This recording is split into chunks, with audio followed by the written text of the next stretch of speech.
সন্ধ্যেবেলা সুন্দর করে সেজেগুজে বাবার মামার বাড়িতে চলে গেছিলাম অন্নপূর্ণা পুজোর নেমন্তন্নতে। আমার সাজটা কেমন লাগছে তা কিন্তু তোমরা কমেন্টে জানাবে। গিয়ে প্রথমে ঠাকুর দর্শন করলাম, প্রণাম করলাম, তারপর সবার সাথে দেখা করলাম, সবার সাথে গল্প হলো, ছবি তোলাও হলো। অনেকক্ষণ গল্প আড্ডা করার পর আমরা খেতে বসলাম।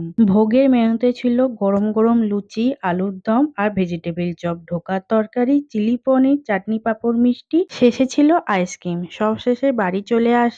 পরের দিন দুপুরে আবার নেমন্তন্ন ছিল। সেদিন সুন্দর করে সেজেগুজে আবার চলে গেলাম। আসা মাত্রই আমাদের প্রসাদ দিয়ে দিল। আজকে আমার বড় এসেছিল বাবার মামার বাড়িতে। প্রথমে ঠাকুরের প্রসাদটা খেয়ে নিলাম, তারপর সবার সাথে গল্প আড্ডায় মেতে উঠলাম। দুপুর গড়িয়ে যাচ্ছিল, তাই দুপুরের খাবারটা খেয়ে নিলাম। আজকের মেনুতে ছিল ভেজিটেবিল চপ, ভাত, ডাল, আলু ভাজা, মাছের কালিয়া, চিংড়ি মাছের কালিয়া, চাটনি, পাঁপড়, মিষ্টি। আজকের ভিডিওটা এখানেই শেষ করলাম। সকলে ভালো থেকো, টাটা, বাই বাই।